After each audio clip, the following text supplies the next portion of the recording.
Welcome to the Tech Talks Daily Podcast, where you can learn and be inspired by real-world examples of how technology is transforming businesses and reshaping industries in a language everyone can understand. Here is your host, Neil C. Hughes.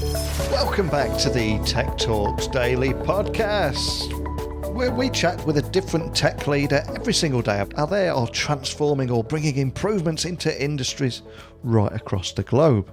So what are we going to talk about today, I hear you say? Well, today my guest is Mike Schwartz from a company called Scalefast, which is a digital commerce platform. And we're going to talk all about the subscription economy, AI personalization, and even throw in an Arnold Schwarzenegger impression midway through too. So ask yourself, how many other tech podcasts offer you all that and more in one episode? And not only that, we do it every day, and we'll return tomorrow with another guest too. Hopefully none, otherwise I'm going to be out of business pretty quickly. So I instantly hit it off with today's guest, and I hope you enjoy his company as much as I did. But enough from me. Let me take your ears on a journey to California in the US so we can speak with Mike Schwartz at Scalefast. So a massive warm welcome to the show. Can you tell the listeners a little more about who you are and what you do? You bet, Neil. It's a pleasure to be here. So my name is Mike Schwartz. I run the sales team here at Scalefast. I've been selling my whole career. After university, I started selling in environmental services and moved over to renewable energy. Then I decided to start my own technology company, which was actually folded into Scalefast. And so that's the last 15 or so years of my career. And now we're selling an integrated suite of e-commerce related technology and services that make it really, really simple for the mid-size e-commerce merchants out there in the world to scale fast, just like they had the resources of a large-size company. So that's in a nutshell what we do. Fantastic. I'm excited to get you on the podcast today, and there's so many different areas that I'm looking forward to exploring. But to begin with, can you just tell me a little bit more about the kind of problems that you're solving for your clients out there, and also what makes you stand out from other solutions? So we really focus on how to make selling to people and businesses online and not using Amazon, not using eBay or another third-party marketplace, selling directly to your customer. How do we make that more efficient? How do we reduce capital? How do we reduce IT complications? How do we simplify human process? And how do we make that fit within the shifting compliance landscape? Okay, so a really good example in Europe is GDPR. A lot of American merchants don't even know where to start, right? And they rely on their platform partners to really navigate a GDPR landscape, or soon here in California with the California Consumer Protection Act, right? And there's other regulatory stuff that's popping up like ADA and stuff. I'm sure your listeners are painfully aware of the Wayfair case that is forcing merchants to file taxes in every state. So there's a lot of, we'll call it operational, technical, and regulatory risks that we are solving for at Scalefast. And so there's three core components of our business. We have a fantastic e-commerce platform that is pre-integrated with some of the best features that you're finding on sort of like an ecosystem play with, say, a Shopify and a Magento and a Salesforce Commerce Cloud. But we think that if you natively build a lot of this stuff together, you probably aren't going to have the compatibility issues and some of the scalability issues that you're having with other platforms. And then we couple that with two different types of services. So I touched upon sort of like this compliance issue that a lot of brands are wrangling with. We essentially help our customers localize transactions through what we call our business and retail infrastructure. So Scalefast literally holds a payment service provider agreement with a great partner called Adyen. We have other partners with Ingenico and WorldPay and some other players in the market. But that's just one example of how we try to leverage many, many customers being spread across a few partnerships to capture the economies of scale and the capital efficiency of a large organization. So we package all the stuff up into a pre-integrated offering, right? Think about it like we bring a bunch of scale to your business and it can be deployed rapidly, right? So whereas in a lot of cases, it can take a year, it can take 2 years for a mid-sized business or even a large-sized business to modernize and make the process of selling more efficient, through their e-commerce channels. We try to compress that down, with a great level of quality and a tremendous value and cost. We try to compress that down to, a matter of weeks rather than a matter of half a year or 2 years. And one of the reasons I was quite excited to get you on here, because I know you cover a lot of different areas, but I'm noticing more and more about the importance of a reoccurring business model. And in the past year alone, subscription services have exploded from a niche market to a model that shoppers are familiar with right across the board, with brands like Dollar Shave Club, HelloFresh, etc., gaining traction. And now, I think over half of online shoppers are using subscription box services. And if you look beyond that, Apple have unveiled both TV and gaming subscription services. So in your experience and everything that from the conversations you're having with your customers out there, do you think this is just the beginning of businesses trying to secure those reoccurring revenue models and exploring subscription services? Of course. Yeah. I mean, subscription is certainly one area that we help in. And there's pure play products out there like Zuora, which is a fantastic tool, right? The fundamental value proposition of our business, though, is to be able to enable that new type of business model, like a subscription, without significant capital expense, right? And without a long timeline to deployment. There's some other products in the marketplace. If you go down market a little bit, there's a product called Chargeify or Curly, and these are fantastic products, and they have great, customers, and they're growing like crazy. Again, we're playing sort of in this mid market where it's just not easy or fast or relatively capital efficient to develop a subscription service. And like you said, I mean. And like Zuora and some of the other players say, we are totally moving towards a subscription economy. I mean, I've got 10 apps on my phone that I pay probably way too much to because of the convenience factor and because they create a great product that I want to consume on an ongoing basis. And, what underlies all of this subscription economy stuff is, I should say, like the rising tide of the subscription economy is the alignment between sort of like paying as you go and paying as you how should I say this, realize the value of a product, as opposed to having to bear sort of all the risk up front as a consumer or as a B2B customer of a product at the onset, right? So a really simple model is, which I would love to be able to support one of these days, is paying by the mile that you drive a car, right? Yeah. We realize the value of our vehicles as we drive them over time. And there may or may not be defects, and we may be dissatisfied with the interior materials, and we wish we would have got a better deal. So there's a slight misalignment between, hey, I'm going to pay you $40,000 or $20,000 for my car at day one, and versus I'm going to pay you for every mile that I drive, and for every mile of satisfaction that I recover from this asset. There's just a shift there in how you transfer value and payment between customer and merchant. So yeah, that's kind of a long-winded philosophical answer, Neil.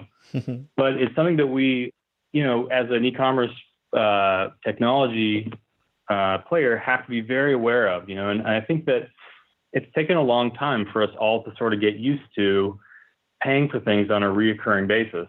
And from a technical standpoint, it's sort of like chicken or egg. It's like, well, look, the industry, the technology services industry will take time to sort of develop tools as the consumers sort of pull that need through their channels, right?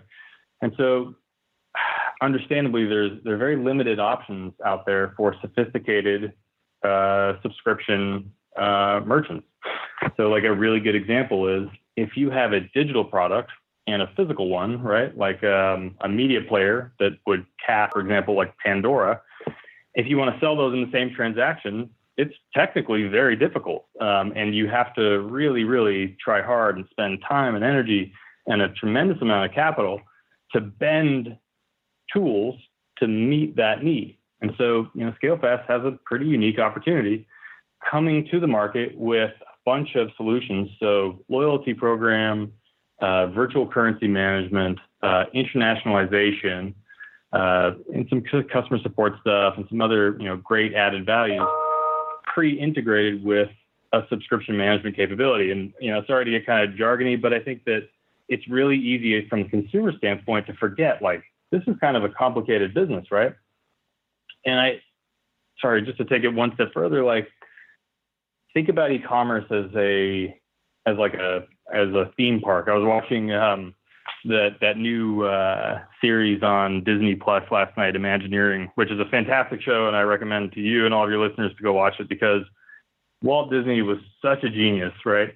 It's so inspiring to everybody that watches it. But it made me start thinking about how a theme park is kind of like all of these cool different consumable experiences, just like a website, right, where it has all these different products that people want to learn and experience and purchase and use. And then you think about subscriptions as all of that stuff happening in a synchronous manner, right? It's almost kind of like you built the theme park and now you're building a parade that's moving lockstep down the road and everybody gets to consume it at the same rate. If you know what I mean, sort of, it becomes operationally very difficult because you have some people that don't want to be in lockstep, right? Yeah. You have people that want to pause the subscription. They want to add new products to their subscription. They want to, decrease the level of product in that subscription. They want to increase it. So like, it just adds a parade to the theme park, so there's a lot of coordination that has to happen there. And certainly a great opportunity for folks like Scalefast who are trying to solve for some of those kind of complex technical and operational and certainly regulatory and compliance issues related to subscriptions.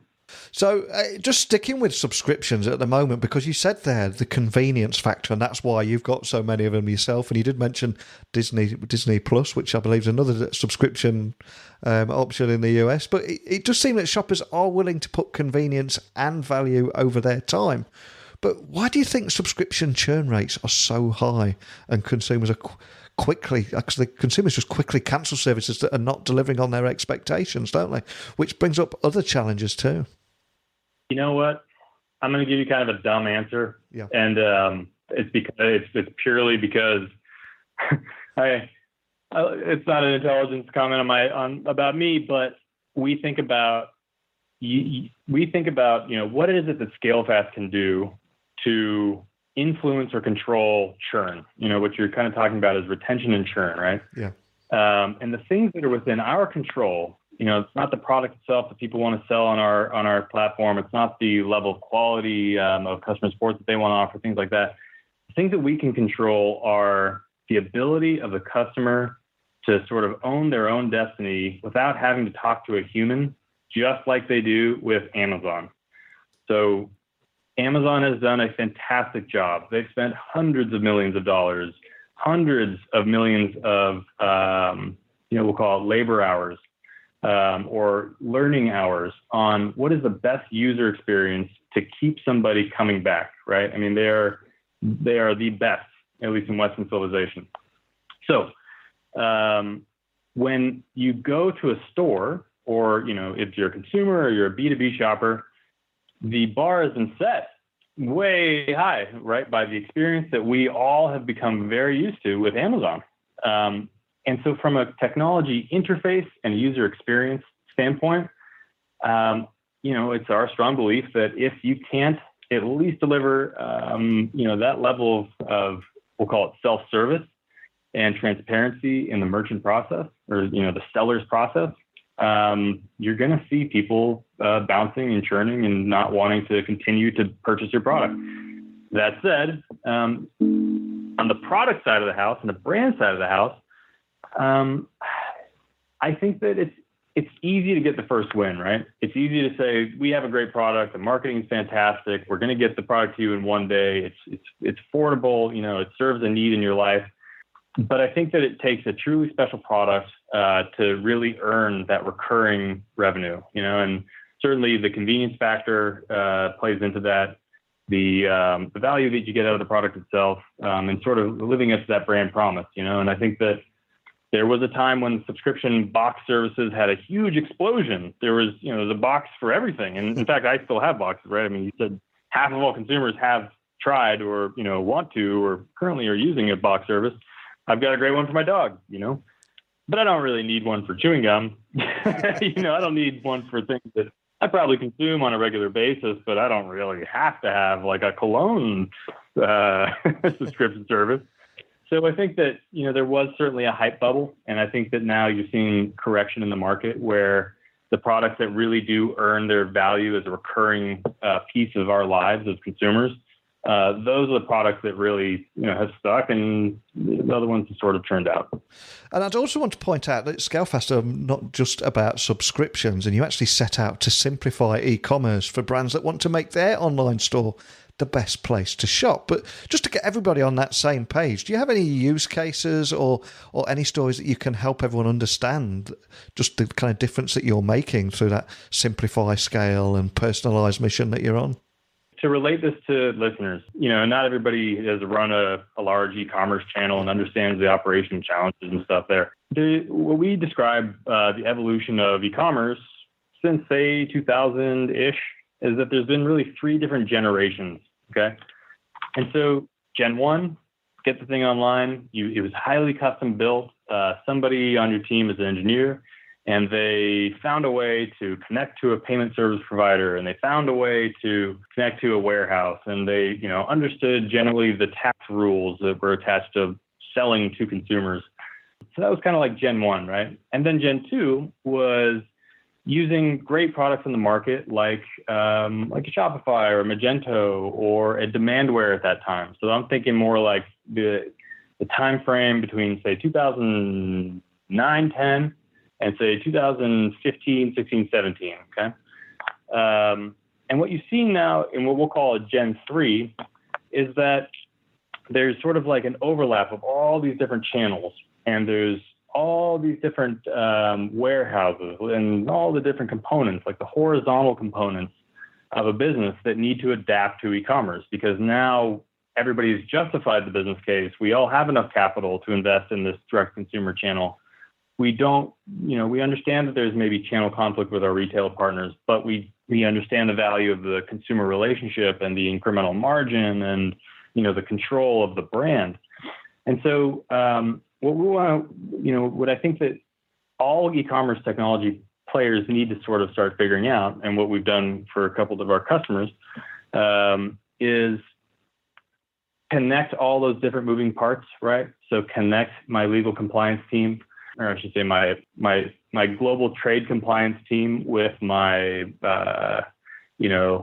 far distant counterpart in the marketing department, right? With compliance with, say, GDPR or CCPA.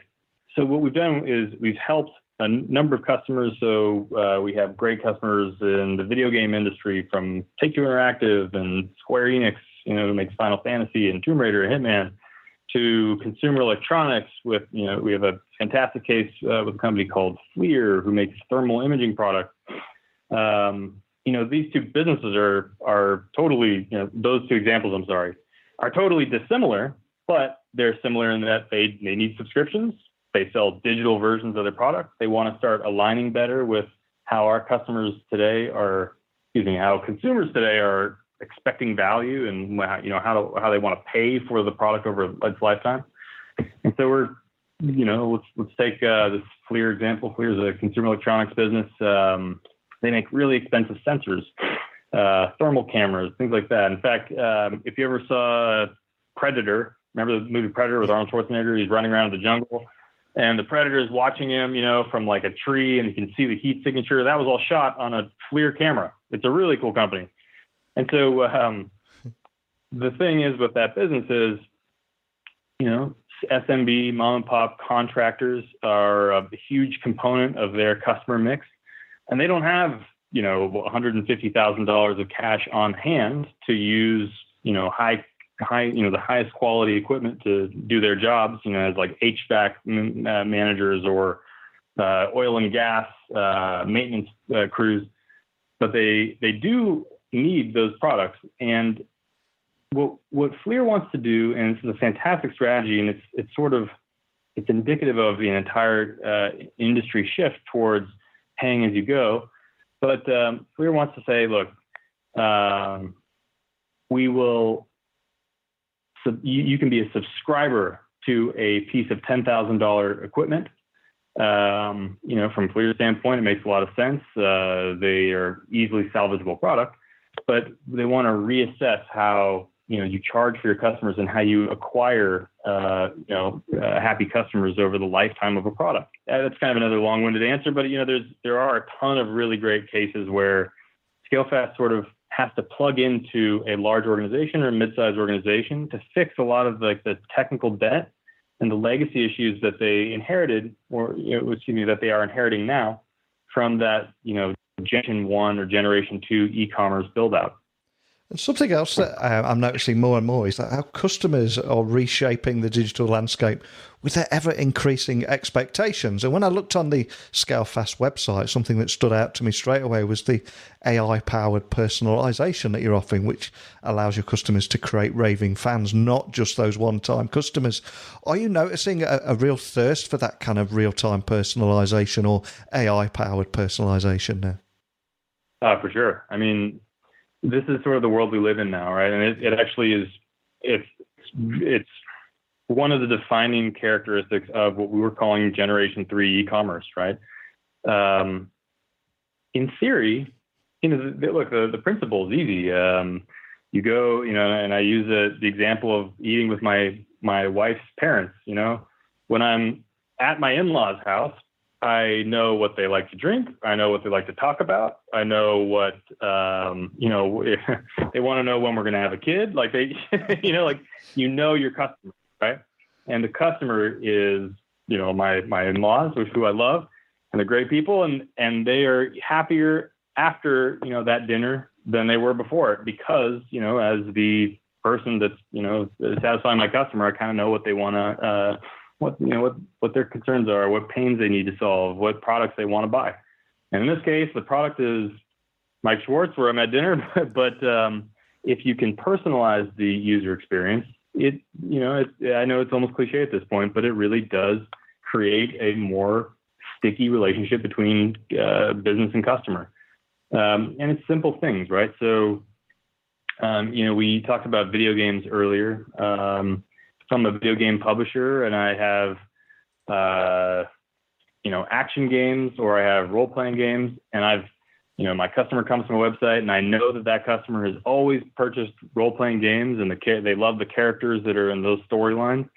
Then why not, share with them a story when they land on the website about, their favorite characters, right? And it's really not that hard to do. We have a profile on millions and millions of customers who have consented to, us knowing what they like to buy because they perceive, long-term value in finding discounts on products that they like and hearing about the coolest new release of their favorite product.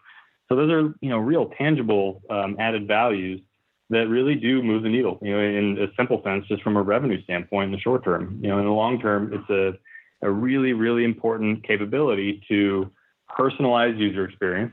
It's kind of I hate to use a jargony set of phrases, but that's kind of what it is, in order to have that person come back to that website rather than go to Amazon to buy a potential knockoff of the product or a cheaper substitute. And Scalefast is also known, of course, for powering direct-to-consumer e-commerce for global brands. But I'm curious, from all those conversations that you're having with so many brands out there, are there any similar kind of challenges that all your customers are facing, or any trends? And also, how are you helping them overcome those kind of challenges? Yeah, two really simple ones. The ability to scale outside of the United States or outside of Europe or Asia Pacific, which are where they say they have established their business, and that's where the history of their business has been. So we'll call that internationalization, for lack of a better term.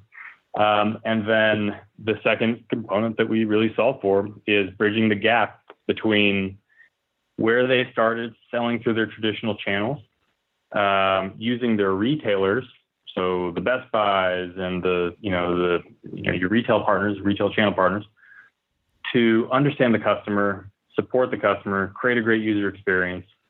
It's really, really difficult for mid-sized businesses to not focus on technical debt and lag time and, understanding how to justify the next capital budget on a $2 million user experience upgrade with a fantastic tool. I mean, don't get me wrong, there's every tool that you can plug in to your business that costs $2 million is probably priced that way because it's worth that, right? Like Adobe Experience Manager is a fantastic tool, but it's going to take a while to justify the cash for. It's going to take time to implement. It's going to take time to QA.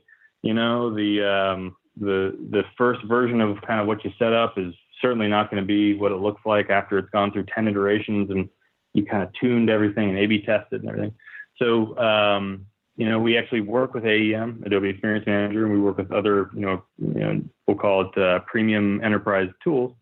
But the challenge that brands really have are saying, look, we just need to get a better sense of who our customer is, and we're not going to get there if we can't start making moves, to talk to the customer, get into the market, start selling in new territories, open new lines of business, open new business models like a subscription.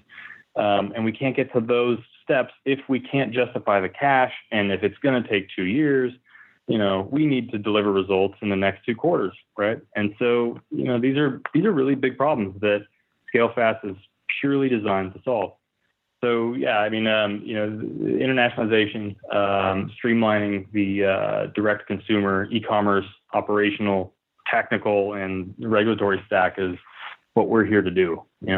And Scalefast business growth was further demonstrated this year by securing new partnerships, including with the leading manufacturer of thermal imaging infrared cameras. And you did mention something like that a few moments ago, and I had to stop myself from saying Arnie's line about get to the chopper. Maybe you can do that in a moment, but you but you also I kind of want to hear your English version of get to the chopper. To the chopper, something like that. To the chopper. Yeah. You also strategically launched your headless e-commerce feature, which sounds incredibly exciting to help brands manage and maintain complex e-commerce stores right across the globe. So can you expand on this year's announcements a little more for people listening, just help them understand the kind of work that you're doing here? It goes back to this fundamental value proposition, right, of offering a bunch of scale. So, and when we define scale, we're talking about sort of horizontal components of a business, right? So operational capability, people that do merchandising and customer support and can integrate with all the different systems and are, more technical. The technology itself, having the ability to track inventory, set up subscription programs, track promotions, simple things like that you need great tech for. And some of the compliance pieces that I talked about, right? So data protection, calculating sales taxes, remitting sales taxes, not getting audited, by the Italian IRS, because that's not going to contribute a lot of growth to next year. So that's the foundation of our business, right? You prepackage that stuff in a big chunk that we'll call scale, right? And the fast part comes into, look, we can plug this into your business a number of different ways. If you have a fantastic content management system, use the content management system. That's awesome. But don't spend $1 on building out those operational, technical, and compliance-related pieces that I just mentioned. Spend that $1 on customer acquisition, because that's going to help you drive revenue, and you're not going to see the same return on the invested capital on spending, on building IT stacks and operational stacks and, regulatory compliance. There's somebody out there that can already do that for you. That's Scalefast. And so if we can leave in place a lot of those systems, but bridge some of the gaps with just multi-currency collection and remission of taxes and making sure that our customers are not going to get in any trouble, let's say GDPR, but everything else is fine. So the customer service team is fine and the logistics team is fine.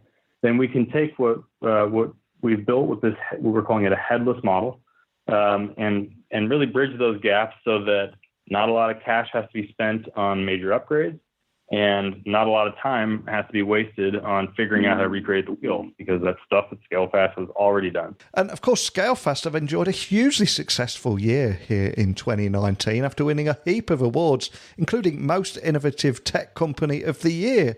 So how do you top that, and what excites you about 2020? I'm sure you've got a few other things up your sleeve. I mean, the first line that you said in this interview was, do you think this is, or maybe it was your question, do you think that this is just the beginning, or do you think that subscriptions have sort of played out in their cycle as a business model? And man, just even as from a consumer standpoint, right? The share of my wallet that's going to e-commerce this year is noticeably greater than it was last year, right? Yeah. And I could say the same thing for 5-10 years. Look, 10 years ago, there was no subscription economy, right? As we kind of accept and adopt and continue to invest in digital sales channels, I think that it gives a company like Scalefast, we're scrappy, we're hungry, we're innovative, we're moving really fast. And like you said, we're lucky enough to partner with some of the best brands in the world, and we're growing like crazy.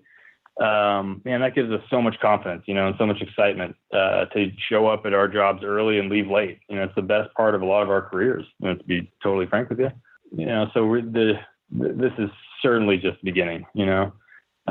E-commerce, the fundamental fact is, and this is kind of something that we use in sales calls, right? When people object to, I don't really know if e-commerce is something I want to invest in, I've got a $100 million business, but e-com takes up 5% of my total revenue, and all you got to say is, look, man, next year, 5 years from now, do you think that e-commerce will be more important or less important, right? Do you think that your customers are going to want to purchase self-serve, not have to deal with a person, get immediate gratification, and realize that that value and the convenience that we talked about earlier on this call?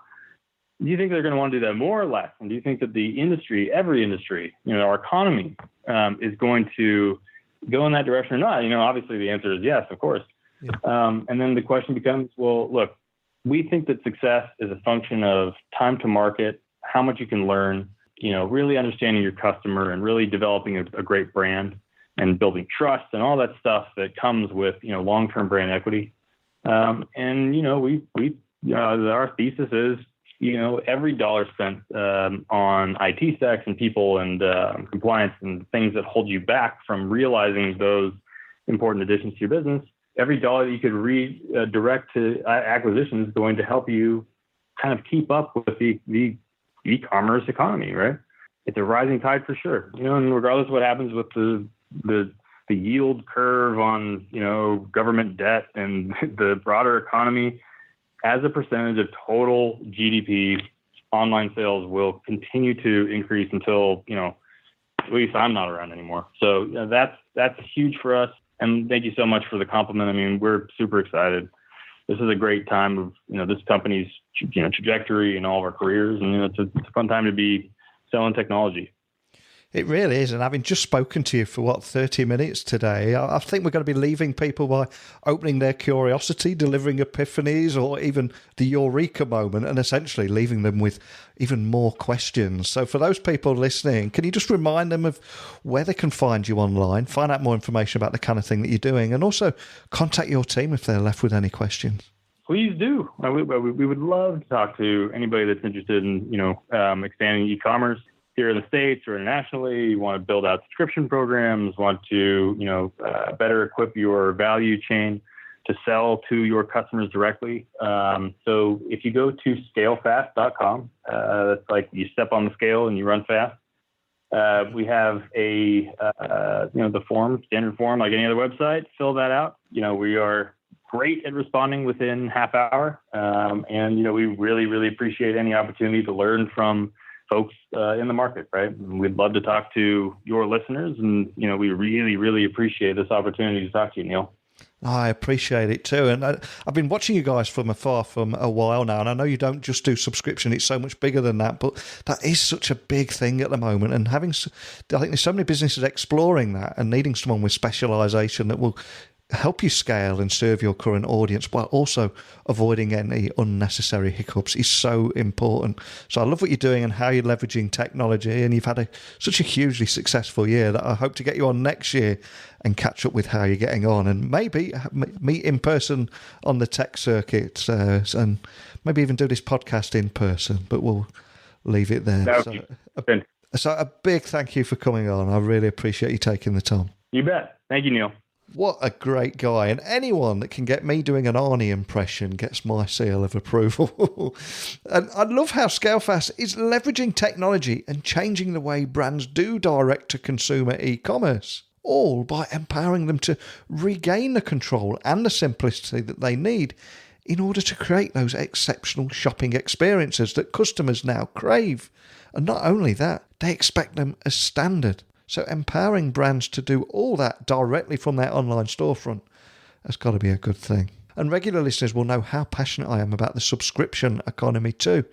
So I cannot thank Mike enough for coming on the show today and sharing a few insights. And I'm already looking forward to getting him back on next year. But let me put the microphone over to everybody listening. It's all very well me sharing my opinions and today's guests sharing their insights, but what about yourself? I have an open door policy here at Tech Talks Daily Podcast, where you can email me direct, techblogwriter@outlook.com, or tweet me at Neil C. Hughes. So I'm going to go away and practice that Arnold Schwarzenegger impression, because you never know when it might come in handy again. But more than anything, just a big thank you for listening. And until next time, don't be a stranger. Thank you for listening to the Tech Talks Daily Podcast with Neil C. Hughes. Remember, technology works best when it brings people together.